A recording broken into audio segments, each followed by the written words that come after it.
retrouver en cette fin de semaine sur Monaco Info. Sans plus tarder, le sommaire de cette nouvelle édition. Nous vous présenterons DataPlus, une base de données sur les énergies et leur usage en principauté. Des projets environnementaux au cœur du cluster Yachting Monaco. 30 ans déjà que les repas à domicile sont distribués par la mairie de Monaco. Nous avons célébré avec eux cet anniversaire. Un peu plus d'un mois après la signature de l'accord de siège en présence de Ségolène Royal, le sanctuaire Pélagos était au cœur d'une conférence au Yacht Club de Monaco. Antoine Duléry était de retour en principauté. Il est venu faire son cinéma au théâtre Princesse Grace. Nous reviendrons sur le concert de l'Orchestre national de Corée donné à l'Auditorium Régnier 3. Et nous retrouverons en fin de journal notre invité du week-end, l'artiste Philippe Pasqua. Je vous l'annonçais en titre, la SMEG et Marie-Pierre Gramalia lançaient officiellement ce vendredi matin DataPlus, une base de données sur les énergies et leur usage en principauté. Le reportage de Christine Datomel. Encourager les comportements éco-responsables en optimisant les connaissances sur les consommations d'énergie en principauté et identifier les actions prioritaires à mettre en œuvre dans le cadre de la transition énergétique, telle est la mission du projet DataPlus. Mis en place par le gouvernement et la SMEG, ce projet s'inscrit pleinement dans la politique initiée par le prince souverain. L'objectif final, c'est bien sûr la transition énergétique. C'est, je le rappelle, une réduction de gaz à effet de serre de plus de 50% en 2030, une neutralité carbone en 2050 et une sécurisation de l'approvisionnement énergétique de la principauté. Il faut également développer toutes les énergies renouvelables en principauté de Monaco. Je rappelle que le plus gros secteur d'énergie renouvelable vient des pompes à chaleur en eau de mer. Mais il faut réduire notre énergie et il faut développer les énergies renouvelables. Une mission qui a donc été confiée par le gouvernement à la SMEG. En 2015, une enquête avait été menée auprès des consommateurs professionnels et cette année, elle s'adresse aux particuliers. Le lancement de DataPlus concerne cette fois 5000 foyers monégasques, soit 25% de la population. Il est donc essentiel que les personnes concernées se mobilisent et se sentent impliquées pour participer au mieux à la transition énergétique. Sur Internet, on a donc un petit avant-propos qui détaille les tenants et aboutissants de l'étude DataPlus. Puis on passe au questionnaire en lui-même, donc qui est séparé en quelques volets, sur le confort, sur le type d'habitation, sur les équipements dont on dispose dans son logement. Et donc on a toute une série de questions qui sont posées à l'habitant et qui vont lui permettre de déterminer en 5 minutes quel est son mode de chauffage, comment est utilisée l'eau chaude sanitaire, quels sont les équipements et les postes importants de consommation d'énergie qu'il a dans son logement. Les habitants auront un retour immédiat sur les usages énergétiques. Enfin, là, en l'occurrence, ça sera les usages électriques de leur logement. Et pourquoi c'est important ? Parce que rendre visible l'énergie, en fait, c'est une des missions de DataPlus aussi, parce que la plupart des gens ne savent pas à quel point le chauffage représente une part importante de leur facture d'électricité. Est-ce que c'est l'éclairage? Est-ce que c'est mon frigo? Est-ce que c'est mon sèche-linge? Et quel équipement je dois faire attention à mettre en veille ou à éteindre? Est-ce que cet équipement est trop vieux et je dois le remplacer? Et en fait, le fait de rendre visible où et comment l'énergie est consommée, c'est ce qui permet d'agir. Parce que sans information, si on n'a pas ce recul-là, on ne peut rien faire. Vous l'aurez compris, il est donc primordial de répondre à ce questionnaire si vous êtes concerné par le lancement de ce projet. Un questionnaire qui restera bien sûr anonyme et qui vous permettra de comprendre comment est utilisée l'énergie que vous consommez chez vous au quotidien. Vous aurez jusqu'au 14 juillet pour répondre à ce questionnaire. La restitution de l'étude des données est prévue quant à elle pour le début de l'année 2018. DataPlus, un projet dont les enquêtes devraient s'étaler sur plusieurs années. Direction le Yacht Club où s'est tenu le Cluster Yachting Monaco. La journée était dédiée à des projets environnementaux et à la rencontre des professionnels du yachting monégasque. Vanessa Dessy était sur place. C'est une plateforme de communication entre professionnels du yachting. Le cluster Yachting Monaco a pour objectif de fédérer tous les acteurs monégasques du secteur et de favoriser la promotion de cette industrie en principauté. D'année en année, les réflexions dédiées au pavillon monégasque évoluent considérablement. Beaucoup d'actions sont menées effectivement, des actions au niveau local et puis aussi internationaux, puisqu'on était représenté à Singapour. On a créé une vidéo, il y a pas mal de choses qui sont des projets intéressants, des associations qui sont à noter et qui font avancer les choses. Les enjeux sont nombreux et puis c'est déjà aussi réunir le nombre de participants à cette époque de l'année comme ça. Et c'est vraiment ce qui prouve le succès de ce cluster qui est qui est devenue une réalité et une grande force économique pour le yachting et pour Monaco, capitale du yachting. Au cœur de cette journée consacrée au yachting, de grands thèmes ont été abordés, comme notamment l'environnement, un vaste dossier au cœur de ces discussions. La bouée écologique, c'est un système de bouée traditionnel en surface qui permet aux bateaux de s'amarrer. Et la différence avec une bouée traditionnelle qui, elle, est attachée à un corps mort, c'est-à-dire un bloc de béton sur le sol marin, qui a un impact négatif sur l'écologie. En fait, c'est un système qui repose sur des vis qui sont implantées dans le sol. Ça permet aux bateaux de s'amarrer, de ne pas impacter l'environnement avec des blocs béton traditionnels ou avec leur ancre, parce que lorsqu'ils utilisent leur ancre, bien évidemment, ils font des ravages au niveau des herbiers de Posidonie, parce qu'ils draguent le fond. Lorsqu'ils relèvent leur ancre, ils peuvent aussi créer des tranchées et ça met des années ensuite à se reconstituer. Les premières bouées écologiques seront livrées dans le golfe de Saint-Tropez à la mi-mai. Catalano Shipping Service envisage très prochainement de proposer le concept à la principauté. Autre actualité. Deux délégations d'Andorre et de Saint-Marin étaient en visite officielle durant 2 jours en principauté. Comme vous pouvez le voir sur ces images, ils se sont notamment rendus au Conseil national. La mairie a organisé l'anniversaire de la distribution des repas à domicile en principauté. À l'occasion de leurs 30 ans, un goûter dédié aux bénéficiaires de ce service était offert à l'espace Léo Ferré. Le récit de Vanessa Dessy. 52 000 repas sont distribués depuis 1987. Le service de livraison de repas à domicile est destiné aux personnes âgées ou représentant un handicap temporaire ou permanent. Parfois, avec l'âge, l'appétit et l'envie de cuisiner diminuent.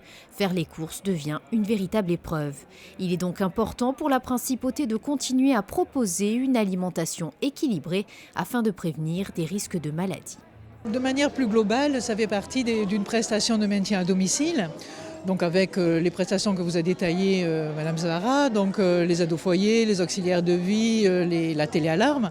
Et la distribution des repas, c'est vraiment une aide précieuse pour nos personnes âgées qui ne peuvent plus confectionner leurs repas ou qui n'en ont pas envie.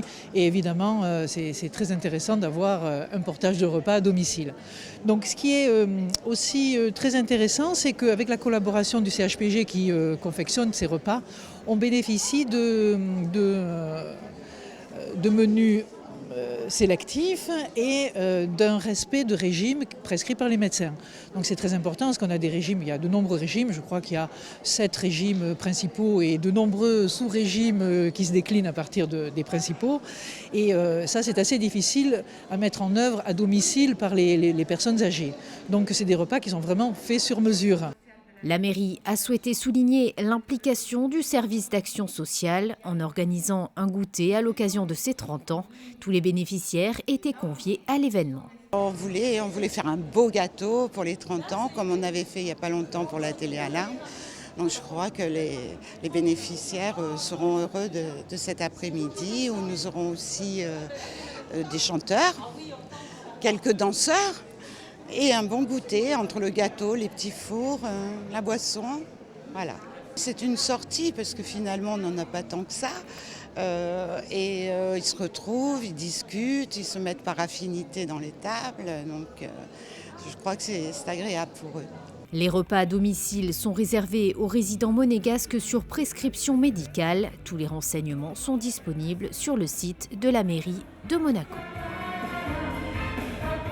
Dans le cadre de son cycle de conférences maritimes, le Yacht Club de Monaco proposait en milieu de semaine un rendez-vous sur les cétacés de Méditerranée et en particulier ceux du sanctuaire Pélagos. Sandrine Nègre, Éric Pocoy et Horatio Gagino y ont assisté pour vous. Il a vu le jour il y a bientôt 20 ans. L'accord Pélagos a été signé afin de répondre à un objectif, celui de protéger les cétacés au large de nos côtes. Il faut dire que les menaces qui pèsent sur eux sont multiples. Collisions, captures accidentelles, nuisances sonores, pollution. Mais année après année, les prises de conscience se développent. Le sanctuaire Pélagos, c'est une aire marine protégée dédiée à la protection des mammifères marins. Donc, elle est gérée entre la France, l'Italie et la principauté de Monaco. Et voilà, il faut savoir que c'est la plus grande aire marine protégée de Méditerranée et la seule aire marine protégée internationale dédiée à la protection des mammifères marins. Alors vous allez justement ce soir intervenir sur cette thématique. Tout à fait, oui, pour représenter les différentes espèces que l'on trouve au sein du sanctuaire. Donc il y a 8 principales espèces de mammifères marins et présenter également les mesures qui sont mises en place pour les protéger. Et ce sanctuaire Pélagos constitue d'ailleurs une zone pilote de l'accord sur la conservation des cétacés de la mer Noire, de la Méditerranée et de la zone atlantique, ACOBAMS, un instrument international de gestion et de conservation de ces cétacés. On se rend compte que les mesures qui sont prises, par exemple au niveau de l'ACOBAMS et qui sont adoptées par tous les pays, commencent à porter leurs fruits et la collaboration avec l'accord pour le sanctuaire Pélagos permet une application pratique. C'est vraiment une zone pilote et on voit effectivement une amélioration de l'état de conservation des populations de cétacés. Une des thématiques des accords et des entités du Yacht Club aussi qui donc participent à cette conférence, c'est justement l'approche du public et l'éducation pour un comportement responsable, notamment au niveau de l'observation des cétacés par exemple. Et pour plus d'informations sur le sanctuaire Pélagos, n'hésitez pas à vous rendre sur le www.pelagos-sanctuary.org. Vous trouverez notamment plusieurs informations essentielles liées par exemple au comportement à adopter en cas d'échouage de cétacés. Antoine Duléry fait son cinéma, mais au théâtre. Et c'est au théâtre Princesse Grace qu'il a donné son one-man show pour le plus grand plaisir du public monégasque. Christine Datomel l'a rencontré quelques heures avant qu'il monte sur les planches. Regardez son reportage.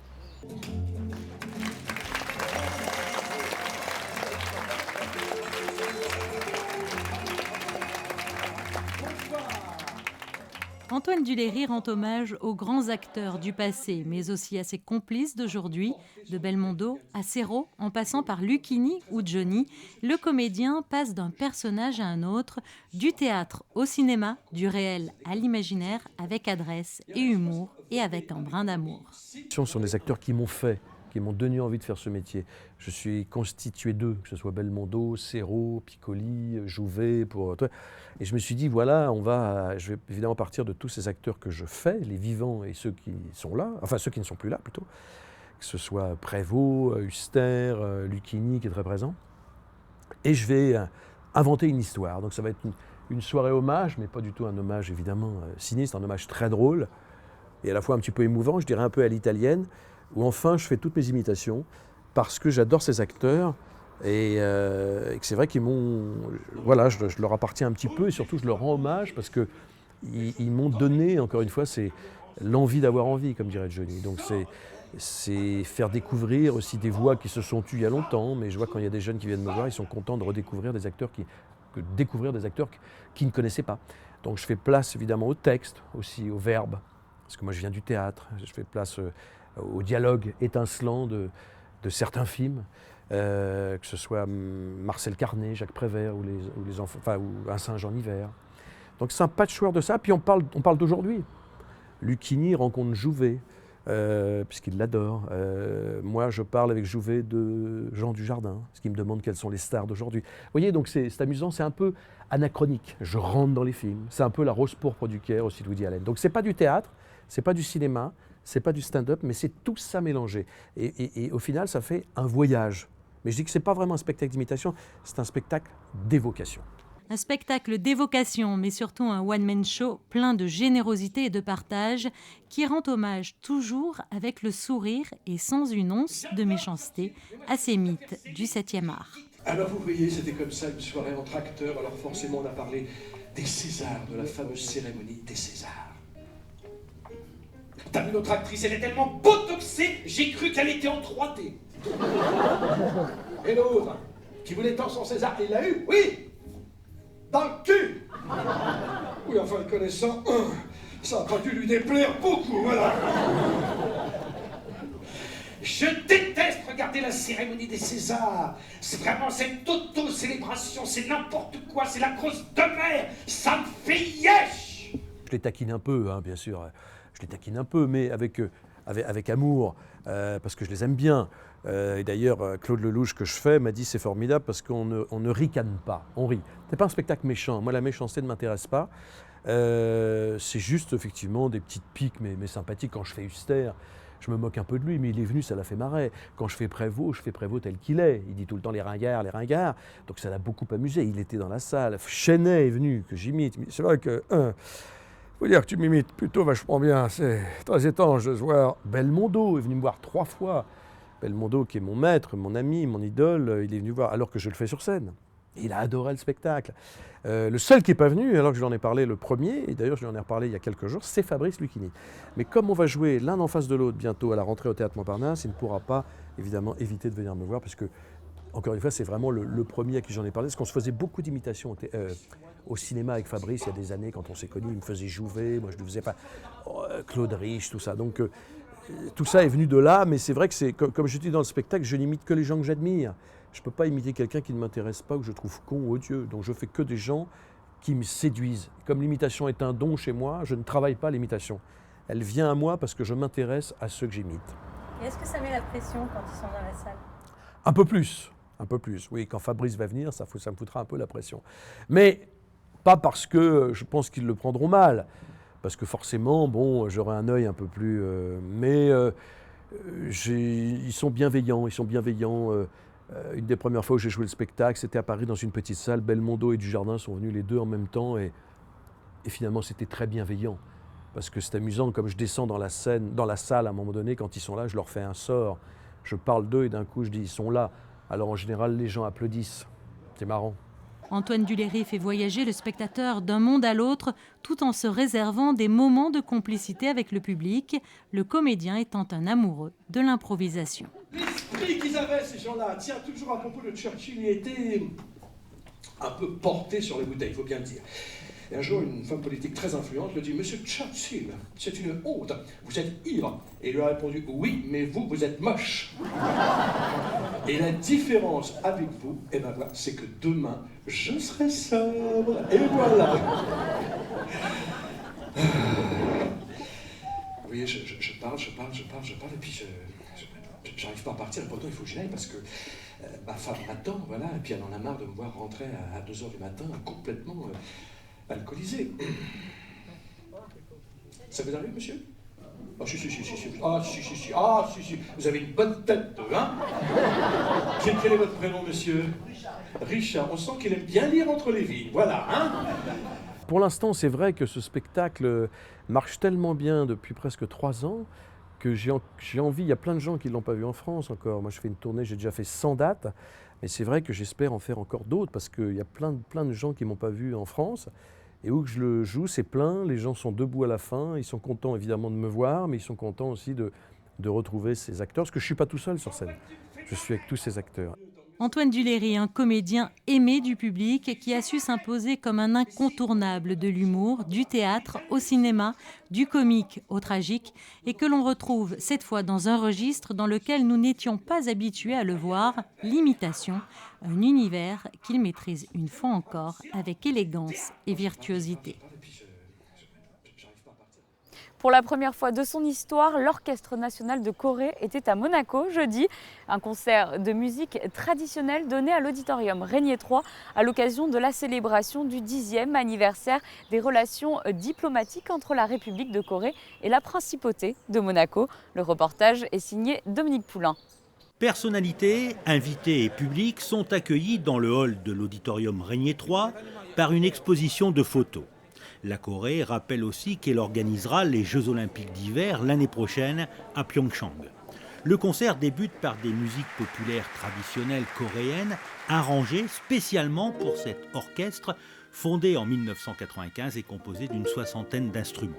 Car cet ensemble a pour vocation de réinterpréter la musique traditionnelle de toutes les régions de Corée.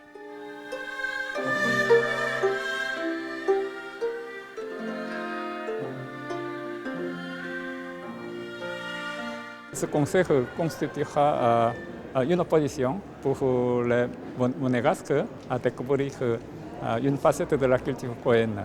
Le concert de musique traditionnelle, mais qui s'adapte à la tendance contemporaine.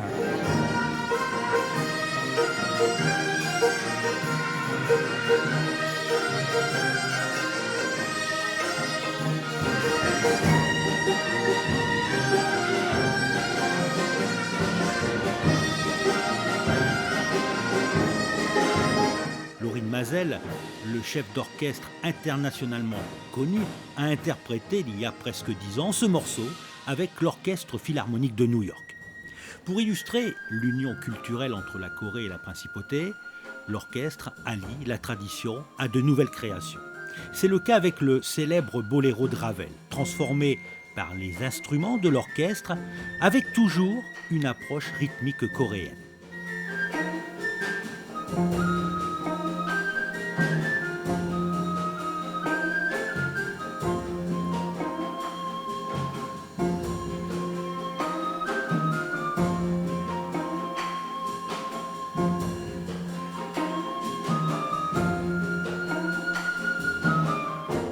Ce concert est donné dans le cadre du 10e anniversaire des relations diplomatiques entre la République de Corée et la Principauté de Monaco. Des relations diplomatiques établies en juin 2007. Les deux pays entretenaient de très bonnes relations d'amitié sur une confiance mutuelle. Mais après l'officialisation,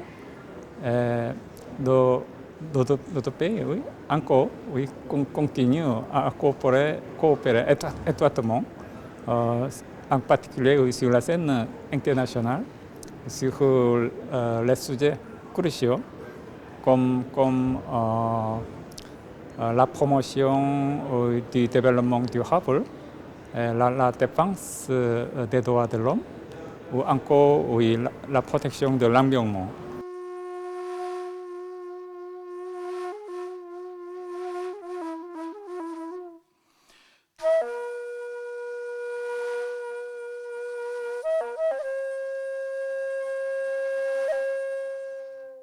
La soirée se poursuit avec le solo de Daegum, autrement dit un solo de flûte traversière traditionnelle en bambou. Autre clou de la soirée, le pansori. L'art coréen du récit chanté est classé au patrimoine universel par l'UNESCO. Le chanteur, accompagné d'un seul tambour, interprète ici un chant de l'amour en version traditionnelle.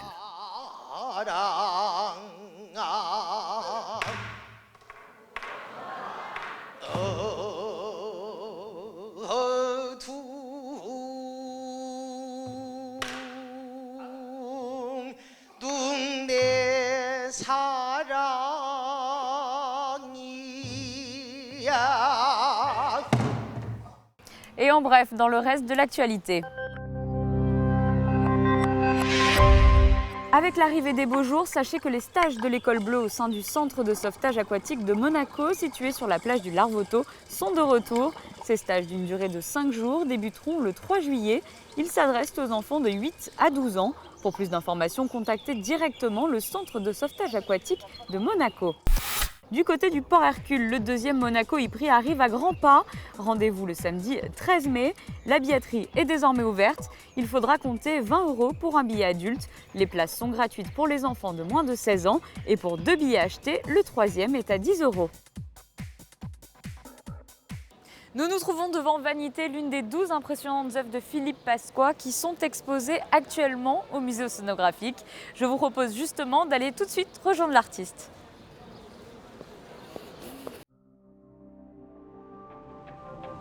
Bonjour Philippe Pasqua. Bonjour. Merci de nous recevoir dans votre antre pour quelques mois. Merci beaucoup de venir. Avec plaisir. Donc on vous a suivi depuis la fonderie Bockel jusqu'ici, l'installation au musée océanographique. Ça y est, c'est ouvert au public. Ça y est, c'est ouvert au public. Après 3 ans travail, on va dire, non, de travail, c'est pas un travail, de bonheur, de créer, d'imaginer cette exposition dans ce lieu extraordinaire.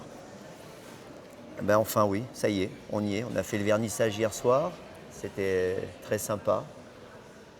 Et voilà, ça continue, c'est parti. Est-ce qu'on peut revenir sur la naissance de ce projet? Comment est-ce que tout a débuté finalement? Donc ça a démarré il y a à peu près 3 ans, un petit peu plus.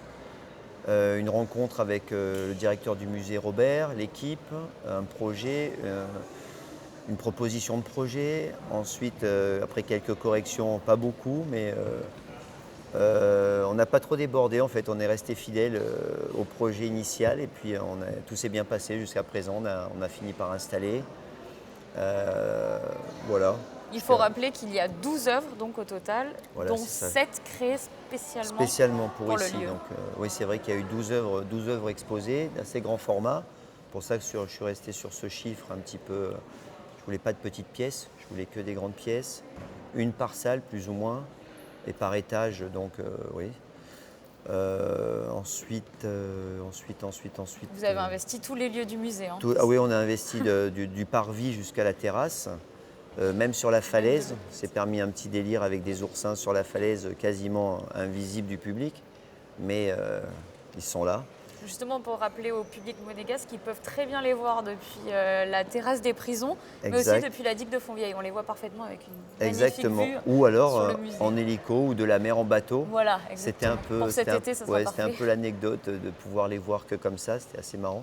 Et ils s'intègrent en fait tellement bien sur la falaise. Ces 3 oursins accrochés. Et j'espère d'ailleurs qu'ils vont vivre et se patiner vraiment de la mer et de l'air et de tout ce qui va se passer. Je pense qu'ils vont sortir encore plus beaux. Parce qu'ils vont être peut-être enrichis de petits coquillages. Oui, c'est ça, exactement. Ouais, donc, oui, parce que quand on les voit, ils sont vraiment fixés en contrebas du musée. Oui, complètement. Et puis finalement, on a l'impression qu'ils ont toujours été là, déjà. Voilà, et pourront peut-être éventuellement rester, on ne sait jamais, rester là encore longtemps peut-être. Et contrairement aux pièces d'extérieur, ça c'est une pièce qu'il faut, limite qu'elle s'abîme. On est toujours en train de nettoyer, de faire attention, etc. Celle-ci, c'est pas grave. Donc on rappelle peut-être les matériaux que vous avez utilisés pour ça, celle-ci. C'est bronze et acier pour les oursins. D'accord, et ensuite peint... Ça s'appelle Soleil Noir d'ailleurs. Et ensuite peint comme une carrosserie de voiture. Dans une espèce de noir violine, un peu comme ce qui pourrait rappeler la teinte de l'oursin une fois mouillé. Là, on a une autre œuvre parmi nous. Une qui représente peut-être le plus le message que vous avez souhaité faire passer dans cette exposition, la préservation des océans, la préservation de notre planète, c'est Santa Muerte. On peut en dire un petit peu plus? Santa Muerte, donc là, c'est vrai qu'elle représente vraiment le sujet, puisqu'elle est complètement recouverte de filets. Donc son arme, c'est-à-dire ce qui l'a tué, ce qui l'a condamné et fait mourir. Est recouverte elle est en bronze. C'est une seule pièce en bronze massif, mais le bronze on l'a poli, donc il a cette couleur un peu dorée, comme de l'or, qui était un peu, ce qui veut dire un peu, que le traitement en fait de la sculpture comme une déesse, comme une reine. Donc elle est partie dans son tombeau avec ses ornements, etc. Et elle est restée magnifique malgré tous ces filets, donc ce sont des vrais filets de pêche. C'était des vrais filets dérivants, donc ce qui tue ces tortues en fait. Et elle est très massive, elle est très impressionnante, mais elle a vraiment existé. Elle a vraiment existé, c'était un squelette préhistorique en fait de l'ancêtre de la tortue. Et elle a vraiment existé, oui, je me suis basé sur un vrai squelette. La seule chose que je me suis permis de changer, ce sont les positions des palmes, qui ressemblent maintenant à des doigts.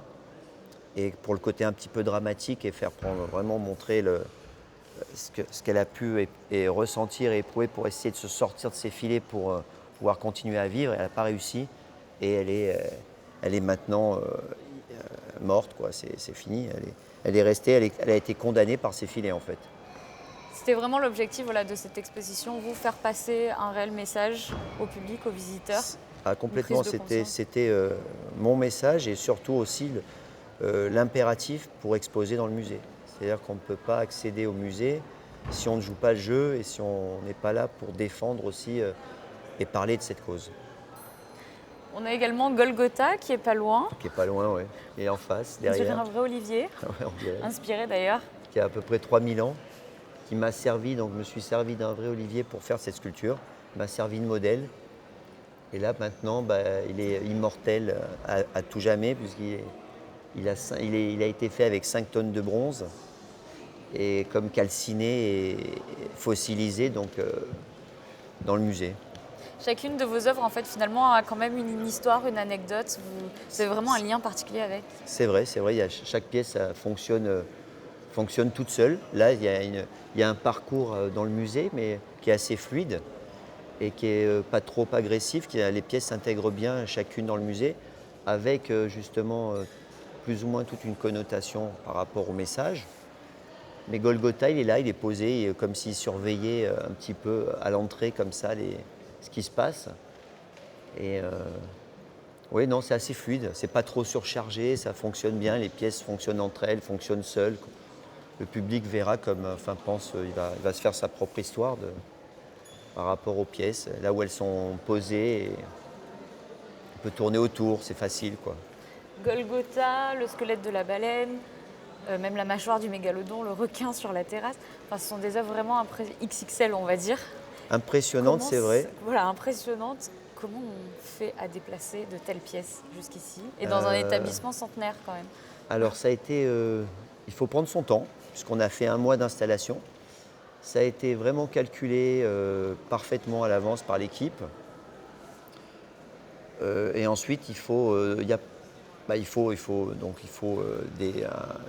des camions, des grues et tout un tas de gens pour tout ça. Ça a pris, après on a réinstallé les pièces dans le musée, donc ça a pris un certain temps.